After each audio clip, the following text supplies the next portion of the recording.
So now I need to build on the rapport and interest I've established as I qualify this customer, lay out the groundwork for my call, and work with them to uncover needs and explore the consequences and impact of the circumstances that create these needs. Remember that telling is not selling, asking is. You build rapport to disarm the customer and get them comfortable so they'll open up. You pique their interest as you ask questions and carefully listen to their responses. Remember, your goal is to ask the right questions and let them do the talking. And always, always take notes. Now you can refer to these during your presentation when handling any objections that come up and when closing for the final decision. And take responsibility for your understanding of your customer. It's called the concept of burden. If they don't understand something, it's because you have not provided enough information or helped them discover a different perspective. Notice that I said you need to ask the right questions. There are 4 objectives your questions should attempt to achieve. These are: discover the prospect's hot button or dominant buying motive, establish the purchase criteria or specifications, agree on a time frame for completion of negotiations, and gain agreement on the problems before making the presentation. Now there's another key point to consider that can undermine all your efforts if you don't ask early in this phase. You must confirm that the person you're meeting with has the authority to make the final decision, and you must make sure that all parties are present who will be a part of making the final buying decision before proceeding. This is the ideal scenario, but in most business-to-business situations, you will often be selling to influencers. This will require multiple meetings and presentations. Now, in all phases of every call, I must take responsibility for assuring the understanding of my prospect. Anything they don't fully understand is not their fault, but mine. So let's get started with our needs discovery phase. Okay, I'm reading the prospect's environment. I'm looking around for further clues about how the owner, Michael Dubois, runs his business here. I'm looking for things like pictures on the wall, publications, personal touches.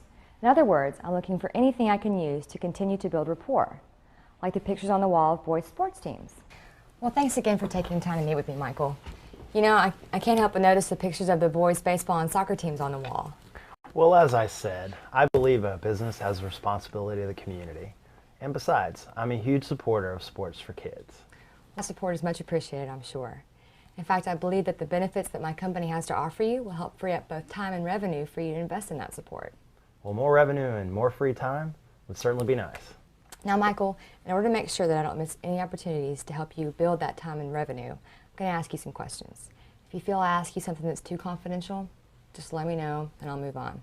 Seems fair, doesn't it? I'll let you know. Okay. Well, I need to ask you these questions in order to determine your specific needs to help you discover the best solution that we have to help those needs. Now, if you feel that I offer you a viable, affordable, quality solution, are you prepared to make a buying decision today? Well, if you can offer an affordable solution like Tom over at the Bistro, I'm definitely interested. Perhaps what I hear today, I could be persuaded to make a decision today. Well, that's good to hear, Michael.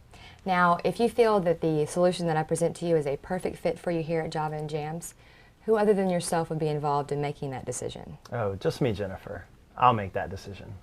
Okay, well, like I said before, Michael, this should only take about 15 minutes. Now, should you have any further questions or interests, I'm prepared to continue with my presentation.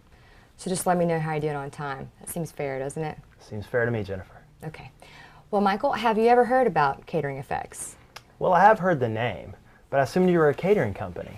You know, for parties and maybe corporate events, that sort of thing. Well, we were formed by 3 companies who have specialized in supplying food items and equipment to the food service industry. Now, initially, our clients were those associated with those 3 companies. Well, then we started to find out how much potential business was lost in the open bid process, and many of our customers grew tired and frustrated in dealing with it. Now, I can relate to that. Sometimes I'll settle rather than look into possible price breaks just because the bid process can be a pain and time consuming. Well, it's because of experiences like yours that we decided to look for ways around those price breaks and secure those price breaks for our customers.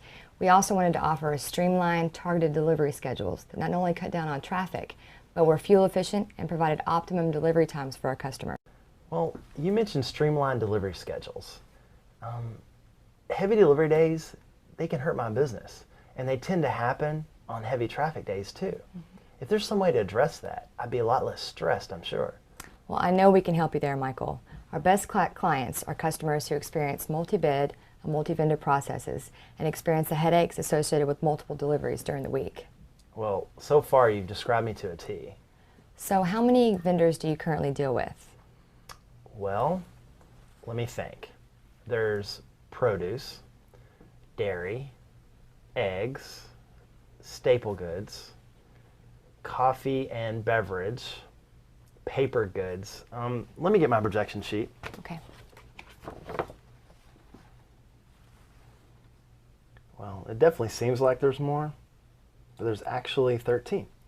Can I take a look at that? Sure. Thanks. Why do you need to see that? Well, my guess is that many of your vendors actually already work with us. Oh, okay. So, do you see any you know?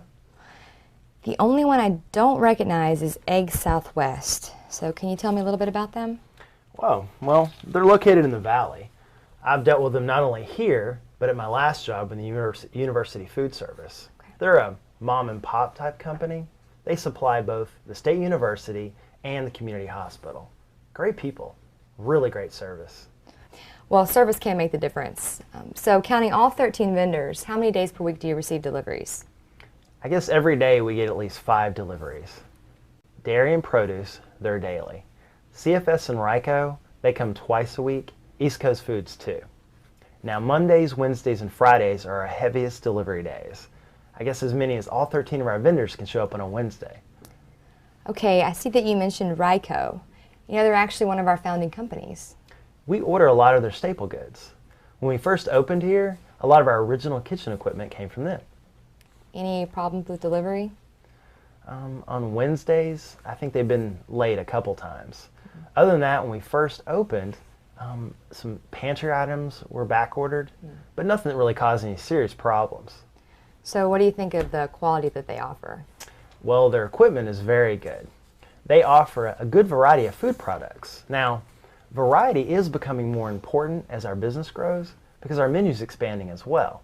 Now, Ryco offers a great deal more specialty food items than we currently need, but that is subject to change. So I take it that you're expanding your menu to include new items? Oh yes. Right now we're trying new menu specials as well, just to test them out. One of my ideas is to mix a variety of ethnic foods. Now, a lot of our musical acts mix musical genres, and I want a menu that reflects that blending of cultures. Now, for example, we could offer a Jamaican entree with an Italian side dish. That sounds unique, Michael. So how do you see the expanded menu affecting your ordering process and vendor bids? Well, the more items we need, the more time will be spent checking availability and potential new vendors.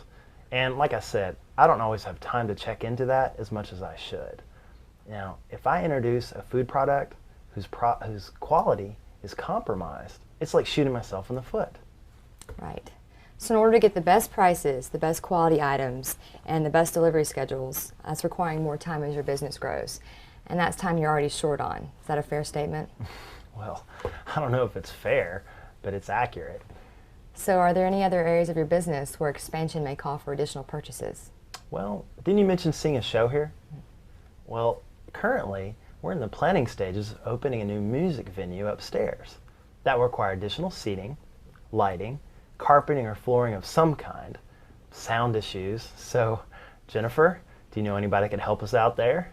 Well, actually, Michael, in addition to handling bids for food items, we process equipment, furniture, lighting, glassware, and paper goods. And in addition to handling or dealing with Ryco, we are currently contracted with more than 40 vendors here in the city, and that list is growing. And if a vendor that you work with is not currently contracted with us, we're prepared to work with them so that your service is not disrupted in any way.